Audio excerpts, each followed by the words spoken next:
ഗ്രാമത്തിന്റെ അറ്റത്ത് ഒരു ചെറിയ ലൈബ്രറി ഉണ്ടായിരുന്നു.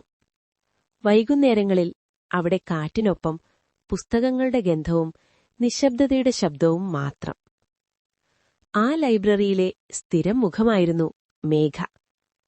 എപ്പോഴും ഒരു ജനലിനരികിലെ കസേരയിലിരുന്ന് പുസ്തകങ്ങളോട് സംസാരിക്കുന്ന പോലെ വായിക്കും. അവളുടെ ചിരി വളരെ ശാന്തം. കണ്ണുകളിൽ ഒരുപാട് പറയാതെ പോയ കഥകൾ. ഞാനവിടെ വന്നത് പുസ്തകങ്ങൾ വായിക്കാനല്ല, അവളുടെ ശബ്ദം കേൾക്കാനായിരുന്നു. പുസ്തകമടയ്ക്കുമ്പോൾ അവളെടുക്കുന്ന ആ ചെറിയ നിശ്വാസം പോലും എനിക്ക് പ്രിയപ്പെട്ടതായി. ഞങ്ങൾ തമ്മിൽ വലിയ സംഭാഷണങ്ങളൊന്നുമില്ലായിരുന്നു. ഒരു ഹായ്, ഒരു പുഞ്ചിരി, അവസാനം ഒരു നാളെ കാണാം. പക്ഷേ ആ വാക്കുകൾക്കിടയിൽ പറയാതെ പോയ ഒരുപാട് പ്രണയമുണ്ടായിരുന്നു. ഒരു ദിവസം ഞാൻ ശ്രദ്ധിച്ചു. അവൾ പുസ്തകങ്ങൾ വായിക്കുന്നത് നിർത്തി കണ്ണുകളടച്ച് എന്റെ ശബ്ദം കേൾക്കുന്ന പോലെ. എന്താ? ഞാൻ ചോദിച്ചു. അവൾ പുഞ്ചിരിച്ചു. നിന്റെ ശബ്ദം പുസ്തകത്തേക്കാൾ നല്ല കഥയാണ്. ആ വാക്കുകൾ എന്റെ ഹൃദയം മുഴുവൻ നിറച്ചു. പിന്നീട് ഞാൻ അവൾക്കായി ഓരോ ദിവസവും ഒരു ചെറിയ കഥ പറയാൻ തുടങ്ങി. ചിലത് എന്റെ ജീവിതത്തിൽ നിന്ന്, ചിലത് എന്റെ സ്വപ്നങ്ങളിൽ നിന്ന്. അവൾ കേൾക്കും, മൗനത്തിൽ, കണ്ണുകളിൽ മഴയോടെ.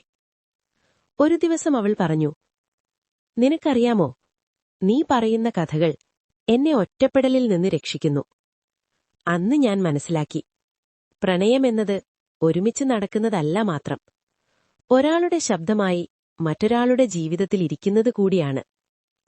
പിന്നീടൊരു ദിവസം അവൾ ലൈബ്രറിയിൽ വന്നില്ല. ഒരു ദിവസം, 2 ദിവസം, ഒരാഴ്ച. എന്റെ കഥകൾ വായനക്കാരില്ലാതെ മൗനത്തിലായി.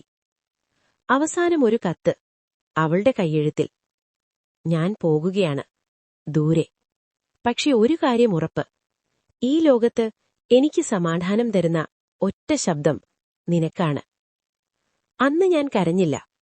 കാരണം പ്രണയം എപ്പോഴും കൂടെയിരിക്കണമെന്നില്ല. ചിലപ്പോൾ ഒരു ശബ്ദമായി ഹൃദയത്തിൽ ജീവിച്ചാൽ മതി. ഇന്നും ലൈബ്രറിയിൽ ഞാൻ കഥകൾ പറയുന്നു. ആരും കേൾക്കുന്നില്ല. പക്ഷെ എനിക്കറിയാം, എവിടെയോ അവൾ എന്റെ ശബ്ദം മാത്രം കേട്ട് പുഞ്ചിരിക്കുന്നു.